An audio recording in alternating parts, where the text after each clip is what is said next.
Tēnā koutou, tēnā koutou, tēnā koutou katoa. Ko Andrew Judd, tuku ingoa. Somebody once said to me, Marys are lazy. Marys fill our jails. The Maori elite wrought the settlement process for their own personal gain. And the rest, well, they probably just want social welfare handouts. Maoris are tribal by nature. That's why they're drawn to gangs. The Maori language, what a waste of time. Can't speak it anywhere else in the world, why would you bother? And I'm sick and tired of hearing about the past. We've got to get over it and move on. In any case, we're all one. Do you know who said that to me? I said that to me. My name is Andrew Judd, and I'm a recovering racist. 2013, I was elected Mayor of Namutu, New Plymouth. Pinnacle of my political journey. Aspirations beyond whatever. Ego, right? Politician, let's be honest. I'd been a two-term councillor. My platform campaign was let's bring honesty to local politics.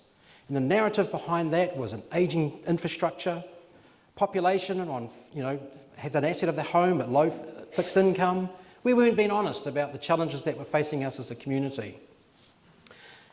Little did I know that what I ultimately was faced with was my own ignorance and my own bias.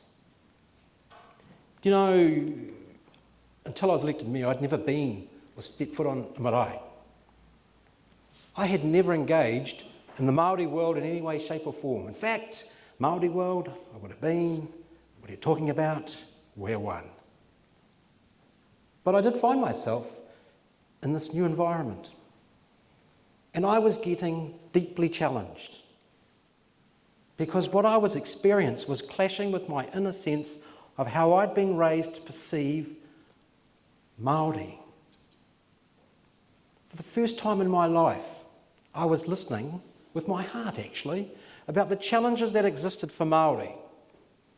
Education, poverty, homelessness, disproportionate incarceration rates, loss of cultural identity. I was hearing it from their heart. I was clashed. This wasn't how I perceived Māori to be. I decided to challenge myself in a way that had never occurred to me. And it's the only way you can challenge yourself, and that is brutal honesty. Believe me, I don't take any pride being honest enough to say I'm a recovering racist. But part of my journey was to be honest with myself. Break down the barriers that would always come in within myself. And the classic that I had, get over it. Get over it. What did it even mean? Where did that come from for myself? Because the truth is, of course, I've not lost anything.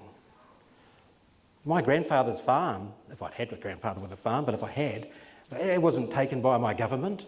My so-called treaty partners sold off to fund the infrastructure we all enjoy, to see the new people, because it was stolen, growing their wealth on what was ours. I don't know how that would feel. I don't know how I'd be. I know if the government took my house for something like that, I'd want reparation, wouldn't I? Of course I would. So I've never lived that, I've never experienced that. But I had an attitude towards it. I've never lost my language. I've only ever spoken English. I don't know how it would be to have English taken away, forced to learn something else by my education system. I've never lived that. I don't know how it would be to see my culture, my face, Pākehā, in all the horrendous statistics on the back of someone else's cultural view. I've got no idea how that would be. So no, I can't explain it, because it has never happened to me. And yet, without any sense of moral judgment within myself, I felt I had some right to pass a judgment to someone else on something I've never experienced. That took to the core of who I am. It just did. Of course, my privilege, in a sense, was to keep moving, to ignore it.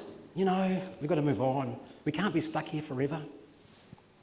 But of course, you may or may not know, but one of the defining times as mayor was Māori representation, Māori wards, Wow. What a divisive point in time, which we're seeing come back, of course. But I challenged through that to draw back from what we were really talking about, because it was a structure imposed from a Eurocentric point of view, empowering ourselves to determine whether Māori should have a say at the table by way of a poll or a petition. If you really stop and think about how that allows the majority to determine someone's right to be who they are, it's kind of horrific. Our community, of course, had a poll, 83% rejection rate. The response, though, was me. I saw myself in all that anger. I saw myself in all the anti-Māori rhetoric. I saw myself in all the comeback stuff that you hear then and you hear now. I once voted for Don Brash. Don Brash spoke to me. Finally, someone with the kahunas to say it as it is. Don Brash was actually the barrier for me. Because Don Brash, in a sense, not the man, but what he was saying lived within me. I had to challenge the Don Brash within.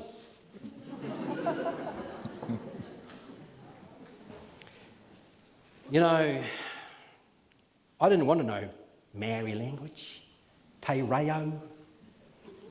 It's Mount Egmont, for goodness sake.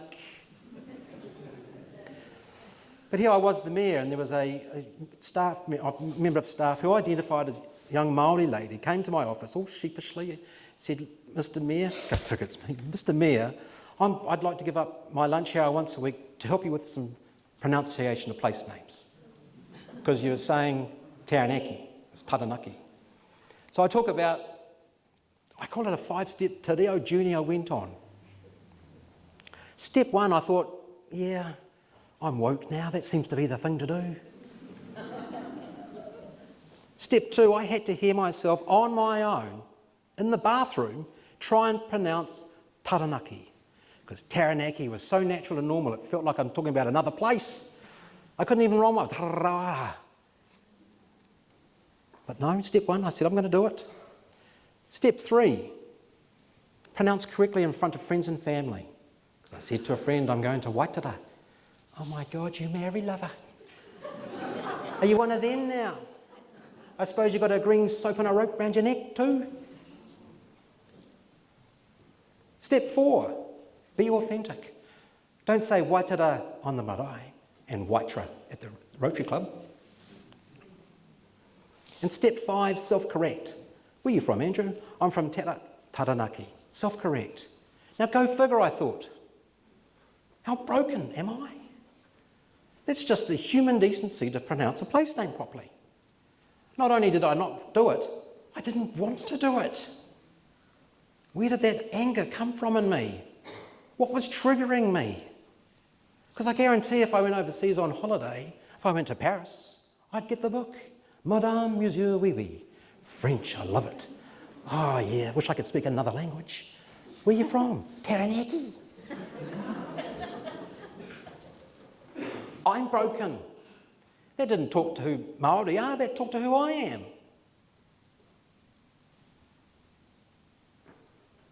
You can imagine, and you may have seen the pushback from Māori wards. My life flipped, hero to zero. My 17,000 vote majority over Harry Dynovan dissolved in front of my eyes. But I'd found a truth that I could no longer look away from. And it's scary, because I don't know where that path goes.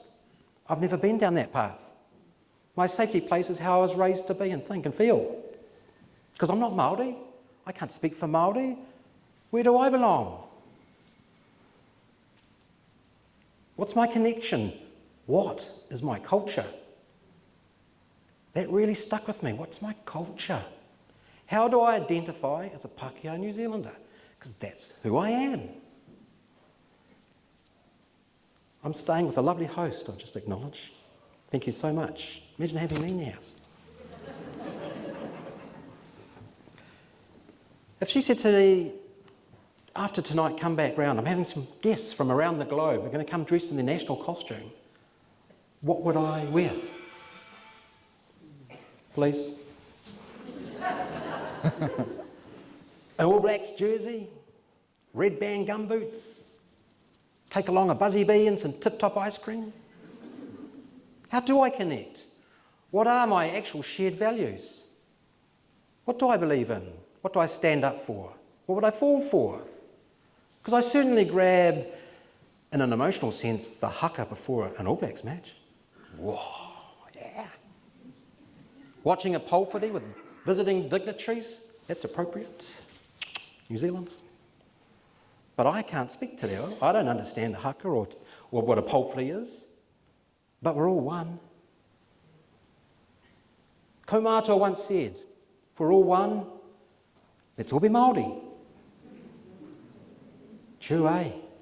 Gee, Andrew, what did you third person, sorry. What did you think? One meant. Oh yeah. So I'm one citizen, but I'm not Māori.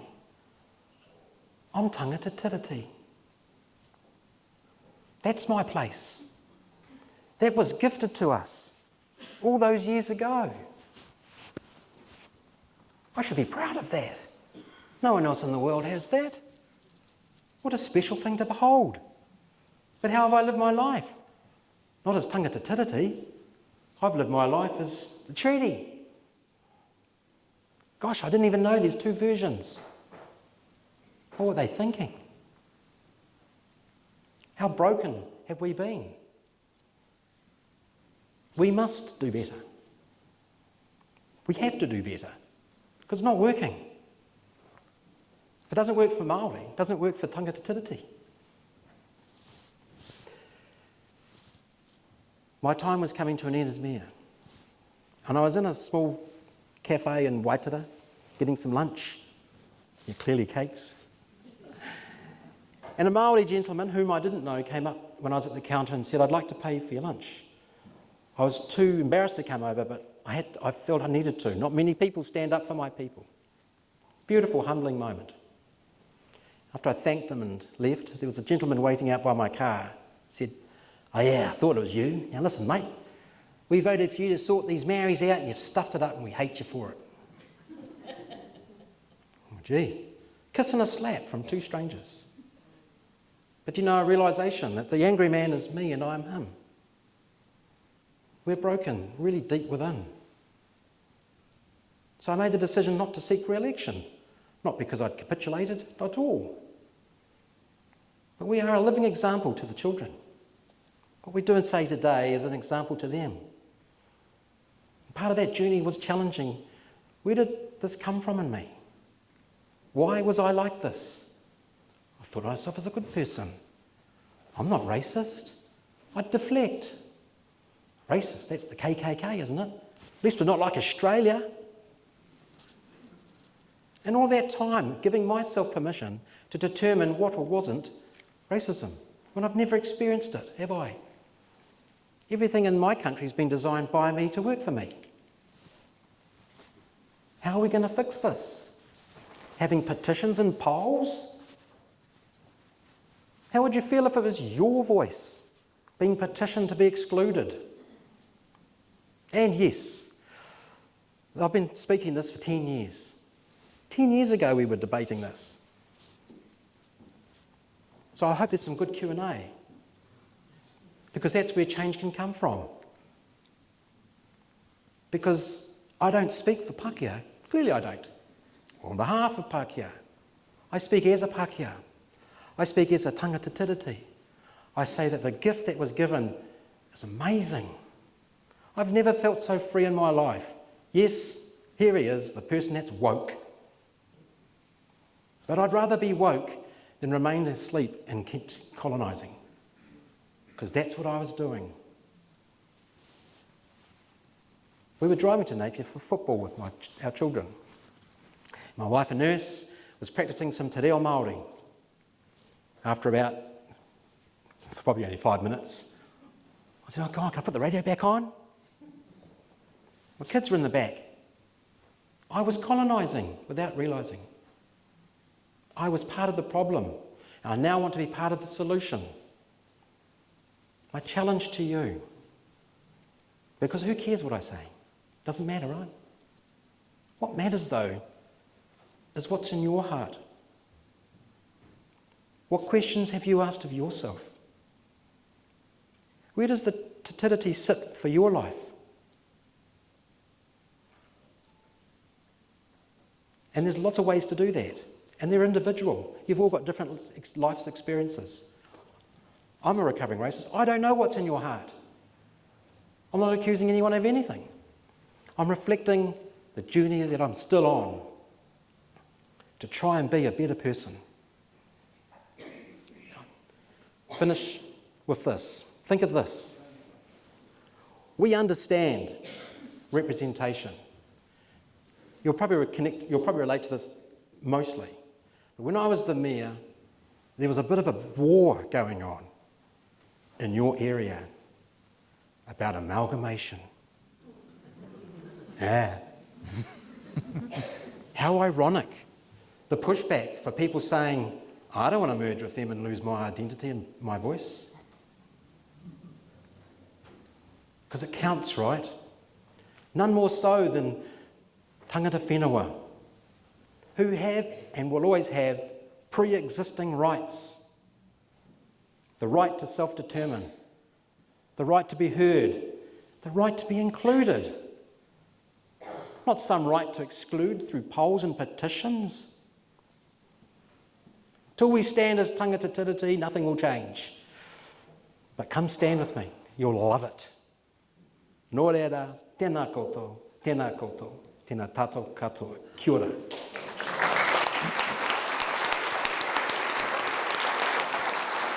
So, Andrew, how can I make te tiriti more real in my day-to-day life?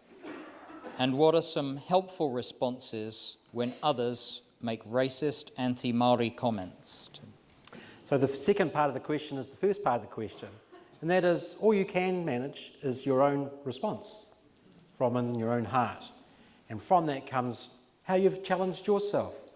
For me, because I can only really talk about my journey, was I bothered to, not to say no one has, but I had never read anything to do with not only my local history, but the history of our nation.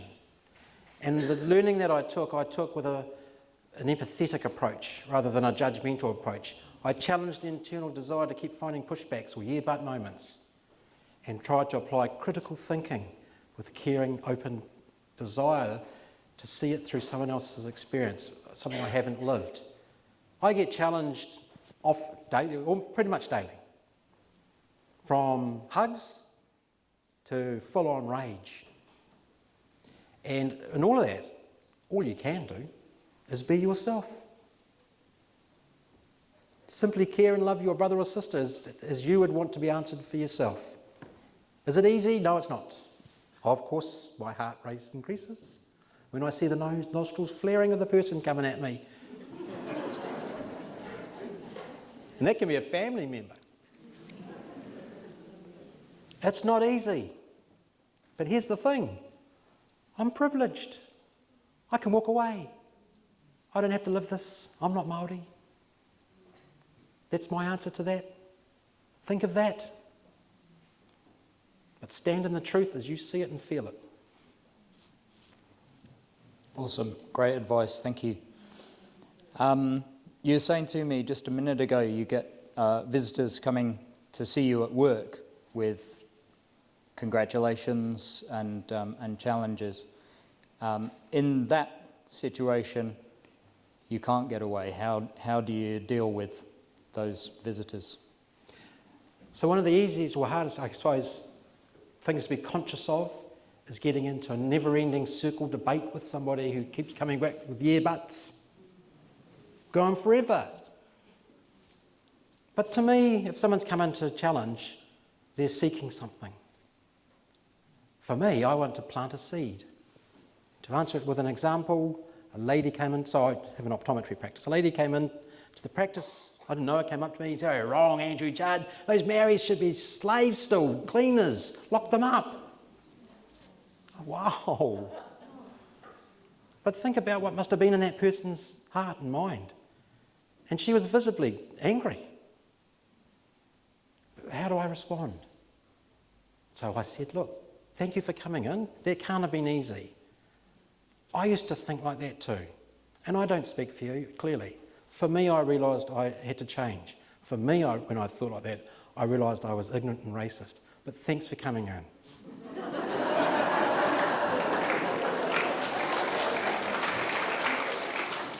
Beautiful, lovely.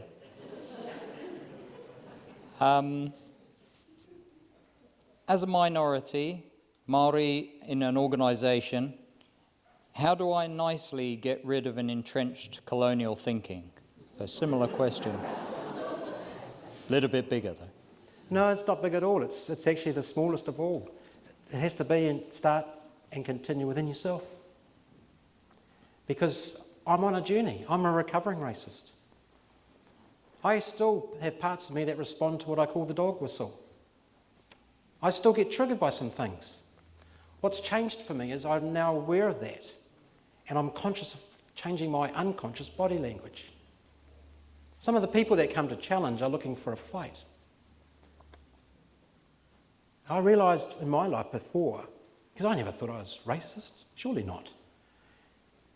But then I realised, because someone said to me once, I've known you for years, you're not racist, surely. But I had to be honest. I would cross the street to avoid Māori. If somebody Māori came into the practice, I'd go up to that person to make sure they didn't steal something.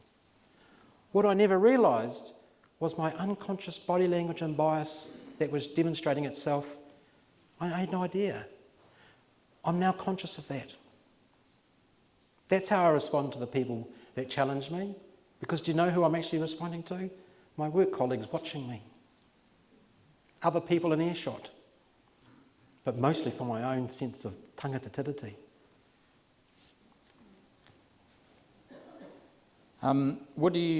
This is a question that we have amongst ourselves as the organisers of this series of lectures.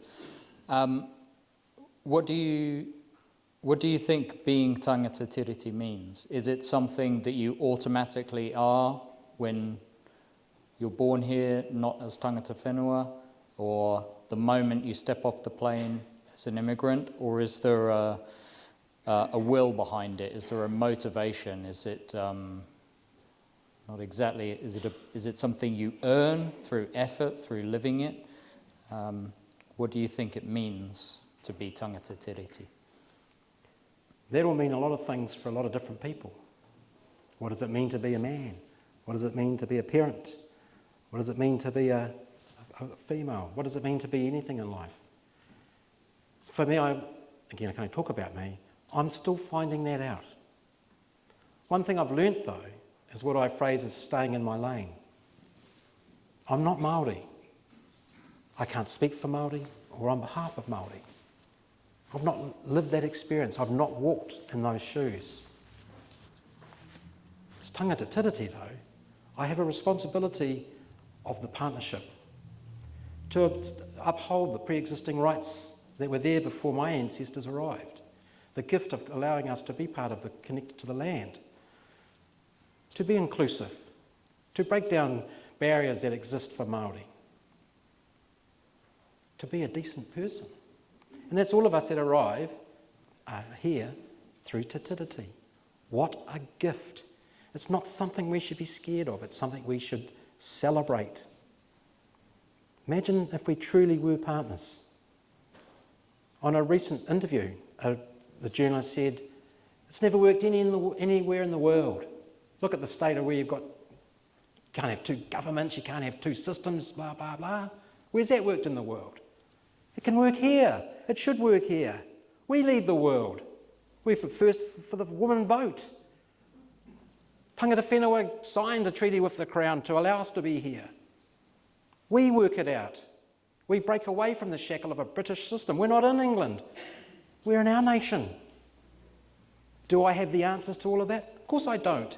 Like any relationship, it takes conversation and inclusion and working through the steps to find out good outcomes for us with the mutual respect of our difference. It's the differences that bind that make us together the strength, not the absorption of one over the other. Think of that in any relationship. Meet your partner. I've got more money than you. I decide how we do things. Well, good luck.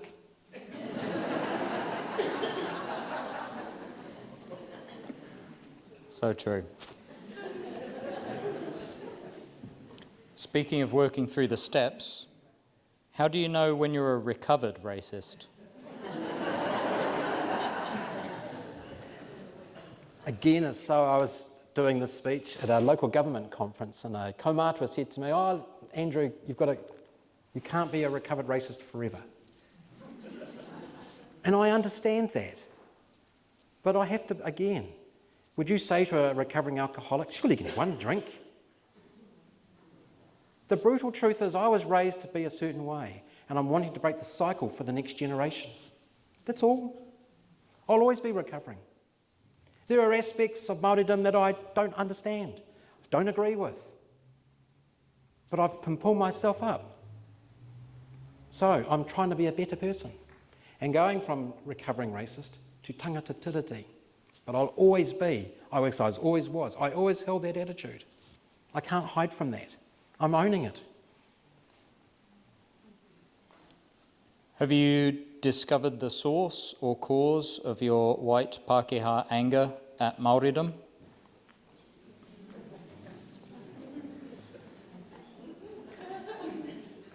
As I say, I'm not an academic. And I'm not qualified in human, studies of human nature. I can only reflect on myself.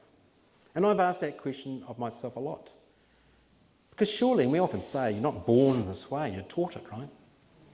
And yes, I've gone back and looked at things throughout my life, which I now recognise. Trigger points that are messaged to us. The dog whistle, I call it.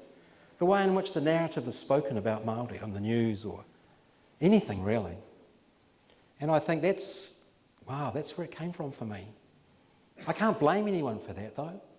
I'm 59 years old. When am I ever going to grow up and be a proper human being?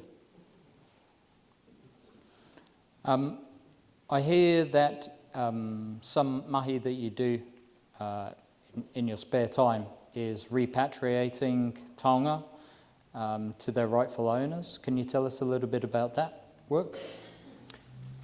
So I was born and raised in Masterton. I know, explains it all. But I've been 20 years in Taranaki. And I didn't know Parihaka. And I was the mayor. I thought Parihaka was a farm around the coast for dope-smoking hippies, Bob Marley and his mates. And part of my journey of discovering our historic past was what the Crown did to the people of Parihaka, similar to the actions being done today, just quietly. However, there was an art exhibition on in Masterton, and in that exhibition was an item, a jug, and inscribed on the jug was "Taken at Parihaka." And the exhibition was called Curious Artefacts. It was taken by a member of the constabulary. I felt shame, my hometown, displaying something stolen. All I wrote to was the curator said, "Can you give it back?" "No, it's ours." So yeah, got a bit determined. And so what's happened is it got taken off display and it will make its way back. Because you see, think of that. They were displaying, to me, a sort of sense of justifying the actions of colonialism. And I find that abhorrent. Anyway. Yeah. Awesome. Should we just delete the English version of the treaty? And what would we do with it? In all my time engaging with Te Ao Māori, not once have I heard they want to delete Pākehā. Not once have I heard a rejection of who we are. Do you know 83% of my community took a vote to exclude Māori from the table? We had a peace walk to Parihaka over 3 days, and we were still welcomed with love and inclusion. Our past is our past. No, not delete, but understand the time and place that it had, understand the harm it's caused, but actually understand how we have to fix and do better.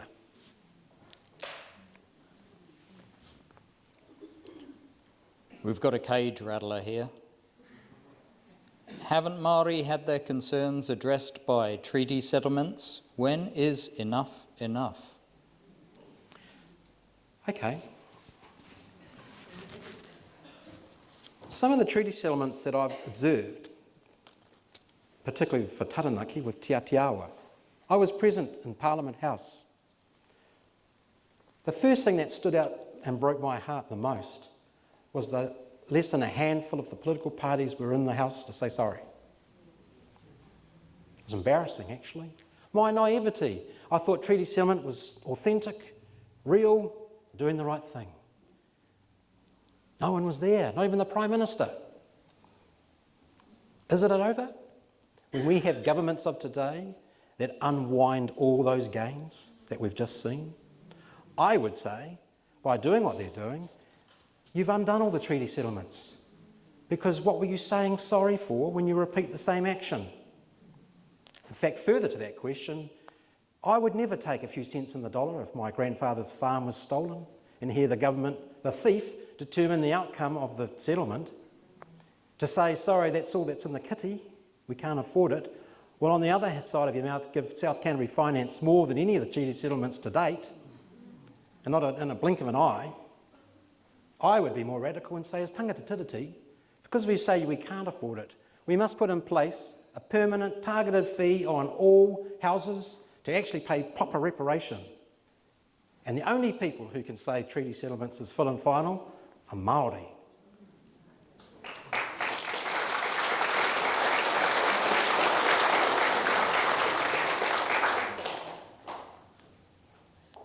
As a former mayor who has guided a local body through the process of establishing Māori wards, and as this is a kaupapa that's once again hot in the news and super relevant, what do you see as the main benefit of Māori wards? So for me, I can only, again, from my experience, it transitioned away from the actual seat itself. That was the catalyst for a system that had been established to actually control outputs and outcomes for Māori. Think of this, Māori ward seats, whose idea was that? Pākehā. Who brought the system that we use here? Pākehā. Who voted to establish Māori ward seats? Pākehā. And who gets the kicking if it's put there? Māori. What the hang? I can't get on my high horse enough about this. If you think it's okay to petition the Māori voice, imagine if you had something coming your way that only Māori could do that took your voice away because you're Pākehā. I can imagine the clenching word here today. Yet we think it's okay. It's not okay. In fact, I'd say even further, if the government thinks it's bad that councils, elected representatives by the way, making local decisions by the way, having gone through consultation with their community by the way, to establish an option put there by legislation by the way, if the government thinks that they should take that away because it's race-based, and the community should ask, be honest with yourselves and don't even have it as an option then. It can't be half race-based. To allow the community to decide that is to divide us. We are being purposely divided. The challenge for us as non-Māori is how we push back against that.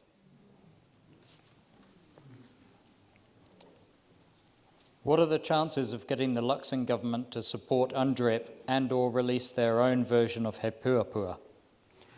So again, we rely too much on those who we elect. Do you know it's us that decide this? Us. So many people said to me during my time, you know, I've never been on a marae either. Can you rock up? It's so sad that we the people haven't found a way to connect. If you truly think about it, we've stayed in our silos and thrown rocks at each other. Is that really who we are? Is that what our ancestors expected when they signed Te Tiriti? I don't think so.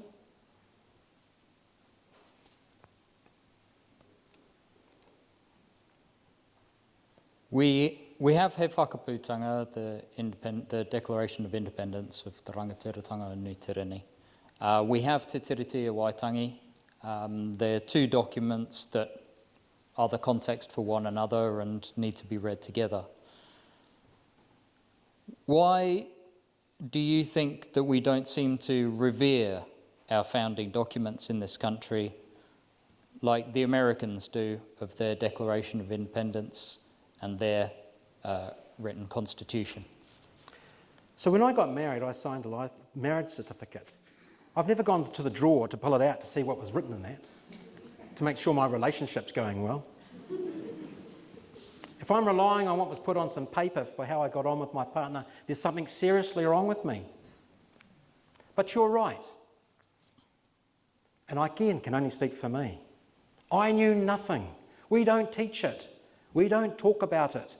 Pākehā, we are the problem. We must be the solution.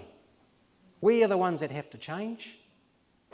You can agree with me all you like or disagree all you like. It doesn't matter. What matters is, again, what's in your heart? Where do you hold that in your space, your place? Are you basing your outcomes, your decisions, your thinking, your words, your attitude on knowledge? But you're right, America. They even have monuments to commemorate their civil war. In Taranaki, I'm not sure if over here, but we put a highway through. We are broken. But we can be, I'd be a hypocrite, right? There is a chance. The love of extension for Māoridom is there, was there, remains there. How special is that? And I don't need a document to tell me that. I found it, accidentally albeit. But that love was always around me. Yet for some reason I've been raised to ignore it. I don't need a document to care about the outcomes for Māori and all of us. I just want us to work together with the respect of the difference.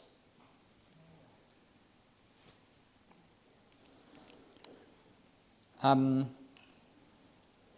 his recent book, Becoming Pākehā, John Bluck describes the coexistence of Māori and Pākehā to date sort of as ships passing in the night. We exist alongside each other, but we don't know how to talk to each other. Would you agree with that? Yes. Because where do we get our narrative from? People in Parliament who are there for other reasons. How do I know that? I was one. I'm not an idiot. I knew what to say to get elected, really. Say what the majority want to hear. Not that hard. Put a jacket on. Because we reflect ourselves. That is the fundamental point I'm wanting to leave with you. We can be the change, and that starts in you. I'm not accusing you of anything. I don't know you, do I? But I just want you to challenge you. Because without knowing it, your aura will change.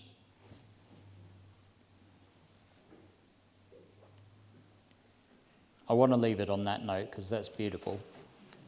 But we have one more question.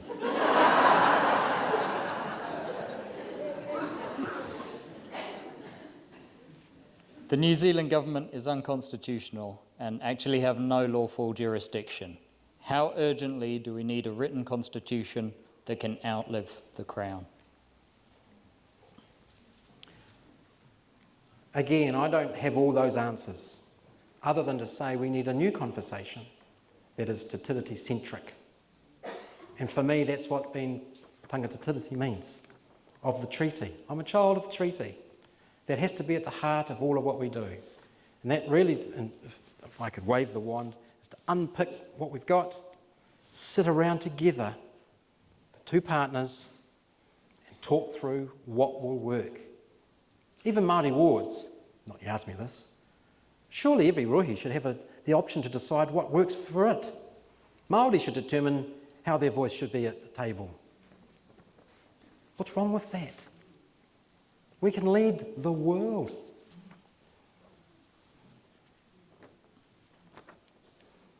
Please give it up for Andrew Judd, ladies and gentlemen.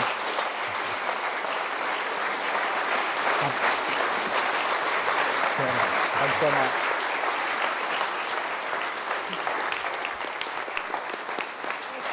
All right.